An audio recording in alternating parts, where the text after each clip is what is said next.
Hello everyone, I am Omer Shaikh and today we will be talking about human reproductive structure and functions. So before we start our lesson for today, let's play first a game. See, this game is called the Arrange It. So I will give rumbled words and you will need to arrange it. I give 5 words for you to answer it in a minute. So let's start our game. The time starts now. T minus 1 minute.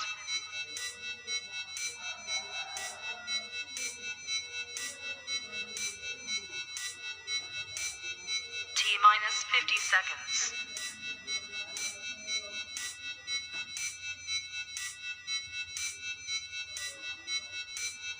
T minus 40 seconds.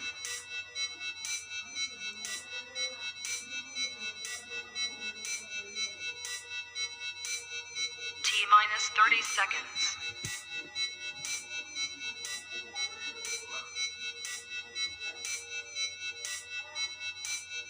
T minus 20 seconds.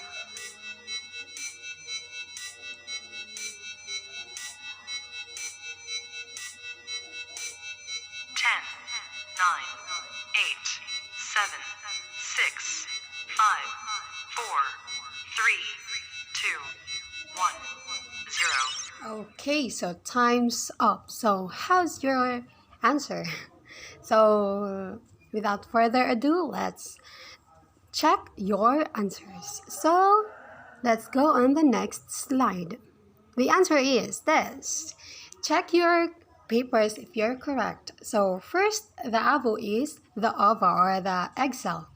And the perms is the sperm, while the sgodna is the gonads, and the kaning s this SERMONOH is the hormones, and the lastly the reproductive system. So very good, you did a great job. So let's move on our topic for today. So at the end of the lesson, you must need to be able to firstly trace the path of a sperm cell from its initial production through fertilization of oocyte, explain the events in the ovary prior to ovulation, and lastly, to describe the development and maturation of the sex organs and the emergence of secondary sex characteristics during puberty. Okay, so let's define first what is reproductive system. So reproductive system is the human organ system responsible for the production and fertilization of gametes or the sperm cell and the egg cell, and it carrying a fetus. So both sexes gonads produce gametes. So we know that gamete is a haploid cell that combines with another haploid gamete during fertilization, forming a single diploid or diploid cell called a zygote.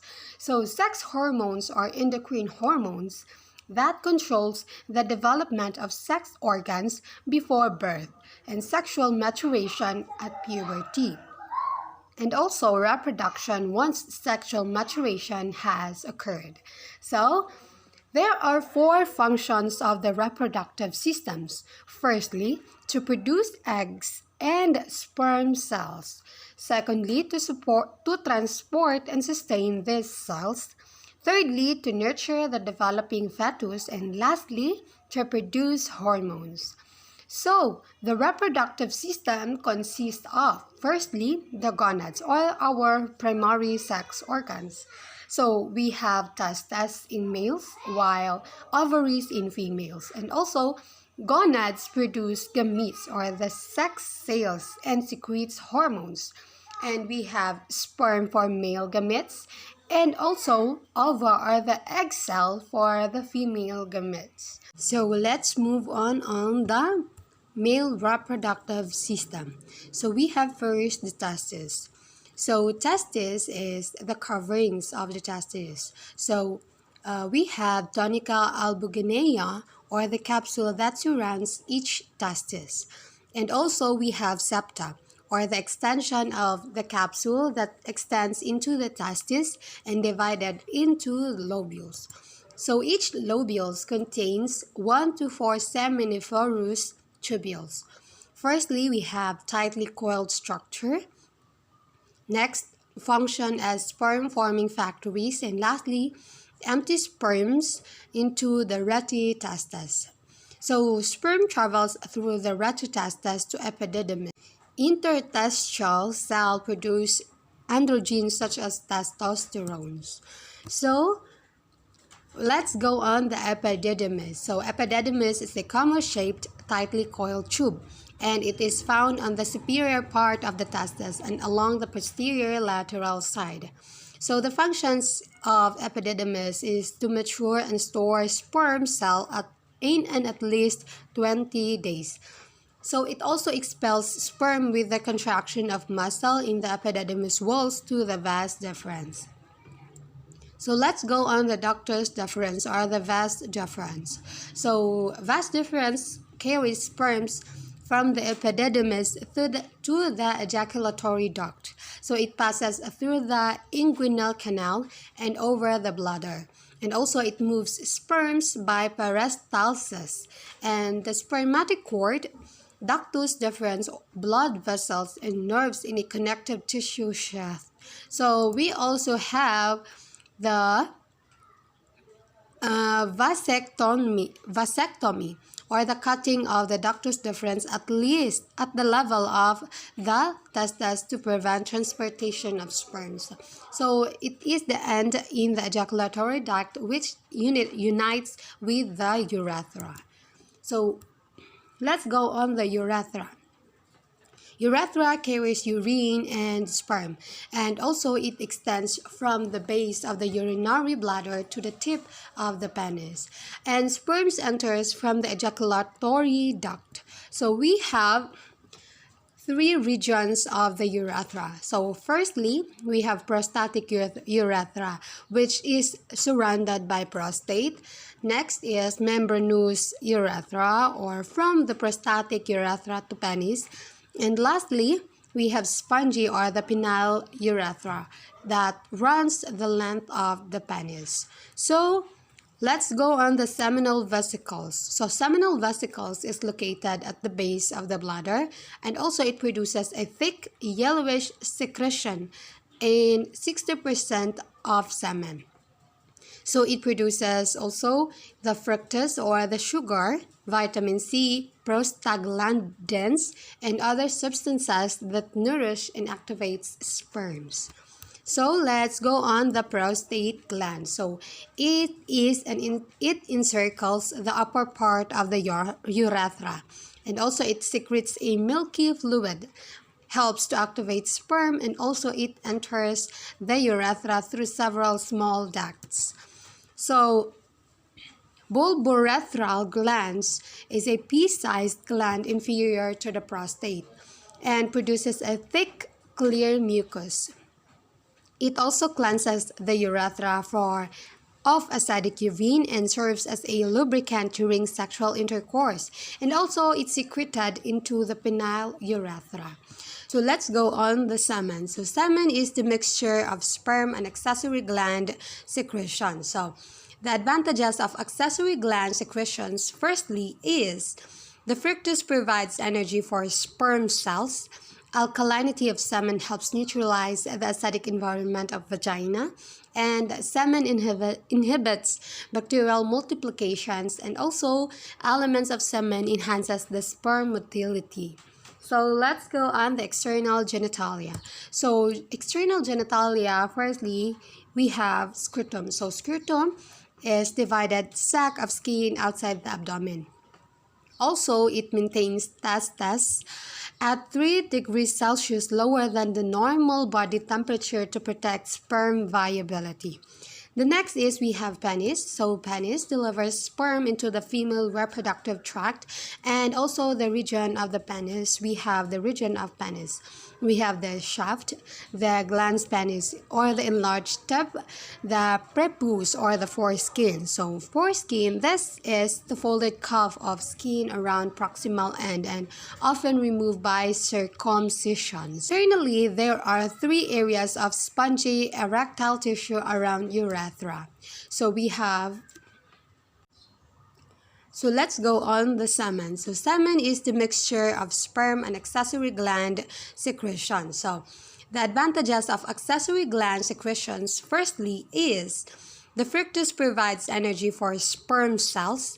Alkalinity of semen helps neutralize the acidic environment of vagina, and semen inhibits bacterial multiplications, and also elements of semen enhances the sperm motility. So let's go on the external genitalia. So external genitalia, firstly, we have scrotum. So scrotum is divided sac of skin outside the abdomen.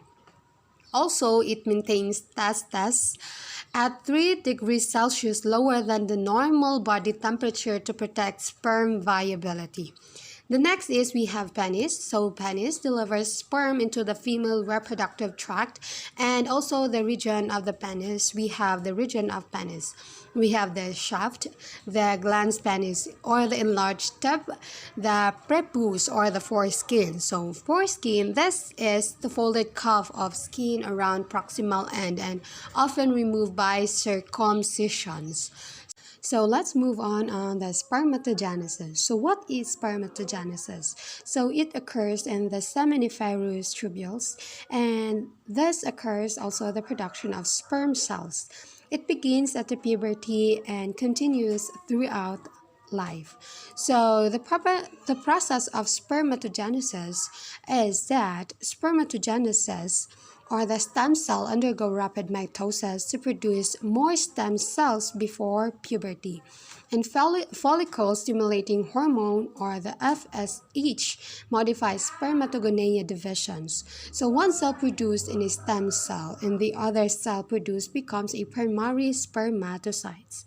So sperm cells results after maturing of spermatids, and spermatogenesis takes 64 to 72 days. So as you can see in the picture, so we have the spermatogonium and it produces primary spermatocytes. So the primary spermatocytes undergoes meiosis once that divides the primary spermatocytes into two. So it is the secondary spermatocytes, and the secondary spermatocytes undergo again with the mitosis 2 that produces four spermatids or four mature sperm cells. So that is the process of spermatogenesis. The anatomy of mature sperm, firstly, it is the only human flagellate cell and DNA is found in the head. So this is the matured human sperm. So it has head, which has acrosome, nucleus, and centriole, while the midbase has mitochondria and the flagellum has axoneme. So let's go on the production of testosterone. So the function of testosterone, firstly, it stimulates reproductive organ development, underlies sex drive, and causes secondary sex characteristics like deepening of voice, increased hair growth, enlargement of skeletal muscle, and also thickening of bones. So production of testosterone produces in interstitial cells. So we have also the regulation of male androgen. So in males, follicle-stimulating hormone or the FSH stimulates the maturation of sperm cell, while the LH or the luteinizing hormone stimulates production of sex hormones or the androgen by the interstitial cell of the testes, and therefore it is called as interstitial cell stimulating hormone. So that's all. I hope you learned something from this video. Thank you very much.